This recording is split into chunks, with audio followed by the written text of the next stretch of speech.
میں ان دونوں کو 2 درہم میں خریدتا ہوں۔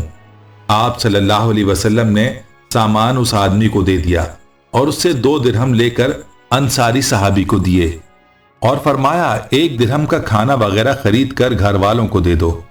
اور دوسرے درہم کی کلہاڑی کا پھل خرید کر میرے پاس لاؤ۔ چنانچہ انہوں نے آپ صلی اللہ علیہ وسلم کی ہدایت پر عمل کیا۔ رسول اللہ صلی اللہ علیہ وسلم نے اس میں ایک لکڑی کا دستہ اپنے دستے مبارک سے لگایا اور فرمایا جاؤ لکڑیاں کاٹ کر لاؤ اور بیچو اور 15 دن بعد مجھے کارگزاری سنانا۔ چنانچہ وہ جنگل سے لکڑیاں لا کر فروخت کرتے رہے۔ جب 15 دن پورے ہوئے تو وہ 10 درہم کما چکے تھے اور اس صحابی نے آپ صلی اللہ علیہ وسلم کو یہ بتایا کہ اس نے کچھ کا کپڑا خریدا، کچھ کا کھانا۔ آپ صلی اللہ علیہ وسلم نے ان کی محنت مزدوری کی کمائی کو دیکھ کر فرمایا یہ تمہارے لیے اس سے بہتر ہے کہ قیامت کے دن مانگنے کی وجہ سے تمہارے چہرے پر گوشت نہ ہو، اور ایک جگہ یہ بھی آیا ہے کہ تمہارے چہرے پر برا نشان ہو، واللہ عالم۔ پھر نبی اکرم صلی اللہ علیہ وسلم نے فرمایا سوال کرنا 3 اشخاص کے سوا کسی کے لیے جائز نہیں۔ ایسا محتاج جس کی بیچارگی نے اسے زمین پر ڈال دیا ہے، ایسا شخص جس کے ذمے بھاری قرض ہے، جس کے اتارنے کی اس میں استطاعت نہیں، یا کسی خون والے کے لیے خون بہا ادا کرنے کے لیے جس کی ادائی اس کے لیے سخت مشقت اور تکلیف کا سبب ہو، بروایت ترمذی شریف۔ پیارے دوستو، اگر ہم اپنا حال دیکھیں تو ہم اسی دین کے نام لیوا ہیں، اور ہمارے آقا صلی اللہ علیہ وسلم نے ہمیں کیا درس دیا ہے اور مانگنے والے کو کیسے پیارے انداز میں کام پر لگا کر رہتی دنیا کو یہ درس دے گئے کہ مانگنے سے اور سوال کرنے سے بچو، یہ برا عمل ہے، یہ برا فعل ہے،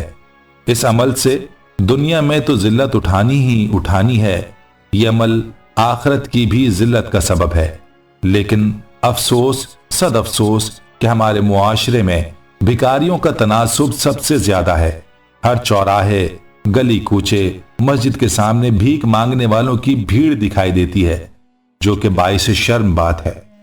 ہمارا مذہب جس چیز سے منع کرتا ہے ہم اسی کے مرتکب ہو رہے ہیں۔ دوستو، یہ عمل اس لیے زیادہ پھیلتا جا رہا ہے کہ ہم اپنے دین سے بہت دور جاتے جا رہے ہیں، اور دینی علم نہ ہونے کی وجہ سے جائز اور ناجائز کی تمیز کو ہی بھول چکے ہیں۔ اسی لیے ہمیں اس امر سے اللہ کی پناہ مانگنی چاہیے اور ایسے لوگوں کو بڑے پیار سے سمجھانا چاہیے کہ وہ اس فعل کو چھوڑ دیں اور محنت مزدوری کر کے اپنے لیے رزق حلال تلاش کریں، جیسا کہ ہمارے آقا صلی اللہ علیہ وسلم نے کر کے دکھلایا اور واضح پیغام اپنی امت کو دے دیا کہ مانگنے والے کو کیسے اس فعل کے بجائے محنت کی راہ اختیار کرنے کا عملی طریقہ وضع کر کے دیا۔ دوستو، یہ بات پکی ہے کہ اگر کسی کو ایسی بات کہی جائے وہ الٹا آپ پر ناراض ہوگا، 100 طرح کے بہانے بنائے گا، لیکن آپ کا فرض بنتا ہے کہ آپ کم از کم آقا صلی اللہ علیہ وسلم کی تعلیمات کے مطابق اس کو یہ بتا دیں کہ ایسے لوگوں کا بھیک مانگنا ایک ناجائز فعل ہے، سوائے ان 3 لوگوں کے جو آپ صلی اللہ علیہ وسلم کی حدیث میں بیان کیے گئے۔ اس شخص کو یہ بتانے سے آپ کم از کم بری الذمہ ہو جائیں گے، اور اگر ہو سکے تو ایسے لوگوں کو بجائے 5-10 روپے دینے کے کسی مزدوری یا کام کا راستہ یا طریقہ بتایا جائے، اور اگر وہ اس کو اختیار کرنا چاہے تو اس میں اس کی مدد کی جائے۔ پیارے دوستو، روایات سے یہ بات معلوم ہوتی ہے کہ مانگنا ایسے شخص ہی کے لیے جائز ہے جو کنگال و فقیر ہو یا سخت پریشان حال مقروض ہو۔ ان کے علاوہ اگر کوئی مانگے گا تو اس کے لیے سخت وعید ہے، جیسا کہ مسلم و بخاری کی روایات میں آیا ہے کہ جو لوگ مذکورہ حالات کے بغیر مانگتے ہیں ان کے منہ پر روز قیامت گوشت کی ایک بوٹی بھی نہ ہوگی، سارا چہرہ زخموں سے بھرا ہوگا۔ اللہ سب بھیک مانگنے والوں کو سمجھ عطا فرمائے تاکہ وہ اس عذاب سے بچ سکیں اور محنت کی راہ اختیار کریں، کیونکہ بار بار ہمارے نبی صلی اللہ علیہ وسلم نے محنت سے کمانے کا درس دیا، جیسا کہ بخاری شریف کی ایک اور روایت میں زبیر بن عوام رضی اللہ تعالیٰ عنہ سے مروی ہے کہ نبی پاک صلی اللہ علیہ وسلم نے ارشاد فرمایا،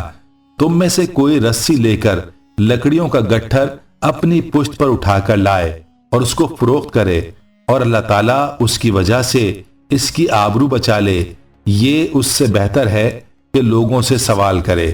وہ اس کو دیں یا نہ دیں۔ اللہ سے دعا ہے کہ اللہ ہمیں دین کی سمجھ نصیب فرمائے اور اس کے مطابق زندگی بسر کرنے کی توفیق عطا فرمائے، آمین۔ پیارے دوستو، ہم یہ امید کرتے ہیں کہ آپ کو ہماری آج کی یہ ویڈیو ضرور پسند آئی ہوگی۔ اگر آپ کو ہماری آج کی یہ ویڈیو پسند آئی ہے تو آپ سے گزارش کرتے ہیں کہ آپ ہمارے چینل اسلامک ٹیچر کو ضرور سبسکرائب کر لیں اور ساتھ ہی لگے بیل کے بٹن کو بھی پریس کر لیں تاکہ آپ کے پاس ہماری آنے والی مزید معلوماتی ویڈیوز کا نوٹیفیکیشن پر وقت ملتا رہے۔ سبسکرائب کے ساتھ ساتھ ہماری ویڈیوز کو لائک بھی کریں اور اپنی قیمتی رائے کا اظہار کمنٹس میں ضرور کریں۔ کمنٹس میں آپ اپنے سوالات بھی ہم تک پہنچا سکتے ہیں۔ اللہ تعالیٰ آپ کو اپنے حفظ و امان میں رکھے، آمین۔